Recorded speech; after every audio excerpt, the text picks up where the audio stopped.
All right, let's get in the trenches here with some sexy tech names. We have to start with Netflix, Scott, tanking in pre-market and overnight. After revenue missed, subscriptions missed on the high end, weak Q3 guidance. How would you be trading this miss today, especially in light of the fact that I think that this is typically the popular one everyone likes to go to. It's a sexy name. Everyone has a Netflix subscription, or not a lot of people anymore, but some people do. So how would you trade it? Well, it's been a great momentum name, great pattern name. According to our rules, we do not take stocks into earnings. Just based on what just happened with Netflix down 25 points. You could take in the money calls, or you could do something like that if you want to have some kind of exposure, but you know your risk. If you're an investor, we always talk about also selling some in the money calls if you could hold through a quarter or two of this type of weakness, because I think the growth story is still intact. Some analysts are even saying buy on the weakness today, so I'll look at some levels to see if there is a trade here. So not to buy long yet? Well, let's look at some levels and we'll see if they hold them. So right now, if it all of a sudden they give it a pass, like you saw Amazon the past 2 quarters, they weren't so great. It opened down and went positive. So if you see that type of action, it might go up quicker. But if it doesn't, it's going to need some time to repair. But there could be some entries. So if you look here on Netflix itself, the chart,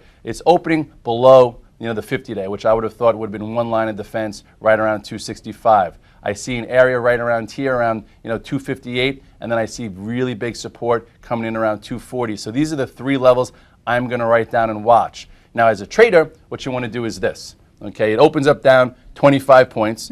You give it some time to trade. If just say, it opens up at 260, goes to 258, comes back up to 260, perhaps you buy at 260 versus that low, and then if it was a little extreme, maybe get a nice cash flow bounce. But if it hovers there, doesn't move, and then breaks that 258, you get out, you tried it, you had a $2 risk, and you move on. There's an art to trading these names after earnings. Tune in for more if you really want to see that art.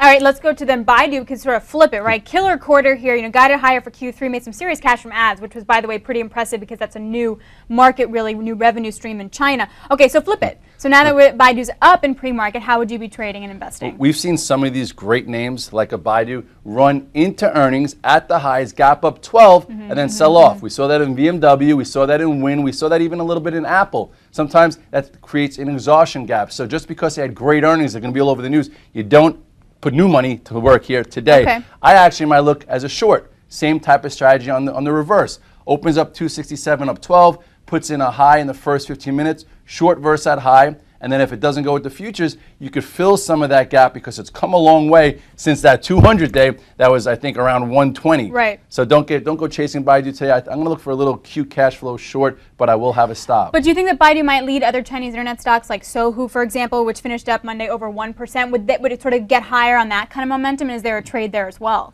Yeah, well, people who are short this group are covering right now. You see Sohu's up a little bit pre-market, Sign is up a little bit pre-market, but they still have their own earnings to contend with. So that's just like emotional here. If those aren't at highs, with Baidu extending through highs, maybe traders start to look for Me Too catch-up plays, but they have to have a good pattern. And then what about Apple? Let's go there, because sort of after earnings around that $400, how much juice does it have left after earnings, like you were talking about? Kind of wait to trade it. Now what?